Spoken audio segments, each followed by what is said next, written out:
Assalamualaikum warahmatullahi wabarakatuh. Bersama saya Ridwan Nur Aziz, NIM 200201091, kelas Islam dan Ilmu Pengetahuan, dosen Bapak Irham. Jadi kesempatan kali ini kita akan membahas pengaruh kinalizade terhadap ilmu ekonomi syariah. Puji syukur kita aturkan kepada Tuhan Yang Maha Esa serta Nabi Muhammad SAW. Dengannya kita mengharap syafaatnya di yaumul kiamah. Amin ya rabbal alamin. Kinalizade merupakan tokoh pemikiran Islam dan tentunya ada di bidang ekonomi. Kinalizade berkonsentrasi pada ekonomi rumah tangga. Sebagai informasi, Kinalizade lahir di Isparta, Anatolia pada tahun 1600 Hijriah atau 1511 Masehi. Salah satu karya monumental milik Kinalizade berisi tentang akhlak yang memberi warna Turki adalah Akhlak Alai. Dalam perkembangan ilmu pengetahuan, ilmu pengurusan rumah tangga atau ITM menjadi bagian penting yang dibahas dalam Akhlak Alai. Bagi Kinalizade, ITM merupakan ilmu yang digunakan untuk menjaga ketertiban antara anggota rumah tangga dan ilmu yang digunakan untuk mempertahankan rezeki dan cara yang tepat baik bagi golongan kelas bawah sampai golongan kelas atas.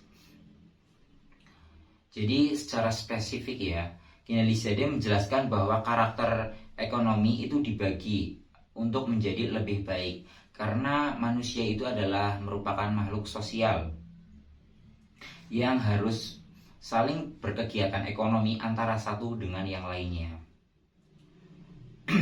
Manusia juga memerlukan kerjasama dan produksi untuk memenuhi kebutuhan antar anggota individu masing-masing. Selain tentang pembahasan manusia, Kinalizade juga menjelaskan bahwa uang menjadi pembahasan penting baginya, di mana fungsinya sebagai namus asghar, hukum yang paling kecil atau dan pelindung keadilan, namus akbar, yaitu hukum yang paling besar. Bagi Kinalizade, uang sangat terkait dengan hukum karena uang dapat menyeimbangkan ketidaksetaraan yang dihasilkan dari transaksi perdagangan ekonomi. Cara mendapatkan uang menurut Kinalizade ada dua cara, yaitu dengan cara usaha dan dengan tanpa usaha. Dengan usaha melalui perdagangan, profesi, dan pertanian, sedangkan tanpa usaha melalui warisan, wasiat, sedekah, infak, zakat, dan hibah. Bagaimana cara kita menjaganya? Yaitu banyak cara-caranya teman-teman. Jadi ya dengan membagi pengeluaran uang antara yang kebutuhan dan keinginan. Jadi apabila kita mengeluarkan di dalam kebutuhan rumah tangga kita tidak boleh menghambur-hamburkan uang. Kita tidak boleh membelanjakan uang melebihi pendapatan kita. Jadi kita memiliki komoditas barang yang cukup lama untuk menjaga keawetan barang tersebut. Kita harus menyimpan harta juga, karena harta akan memiliki nilai stabil dan juga memiliki nilai yang sedikit berubah-ubah juga sih. Dalam hal pengeluaran, seseorang harus memiliki rasa malu karena kekikiran. Menurut Kinalizade, menghabiskan jumlah seminimal mungkin dan tidak menghabiskan lebih dari yang diperlukan untuk memenuhi kebutuhan dasar juga merupakan kekikiran.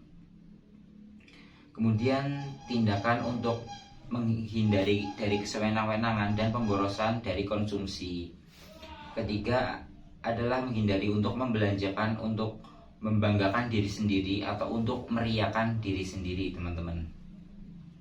Yang terakhir nih, jadi yang terakhir itu kita tidak boleh menyebutkan pemberian kepada orang lain. Misal kita habis bersedekah kepada anak yatim piatu, tapi kepada teman kita, wih aku nih habis ngasih si fulan uang 50.000, si fulan kan yatim piatu. Itu tidak boleh teman-teman. Jadi apabila kita membelanjakan uang untuk sedekah, ya sudah kita ikhlaskan di dalam hati kita masing-masing. Intinya, menurut Kinalizade dalam pengelolaan rumah tangga adalah jalan tengah atau iktisod, tidak boros dan berlebih-lebihan. Nasihatnya adalah membelanjakan sebagian kekayaan untuk diri sendiri dan keluarga, menabung dan membelanjakannya di jalan Allah. Terima kasih. Wassalamualaikum warahmatullahi wabarakatuh.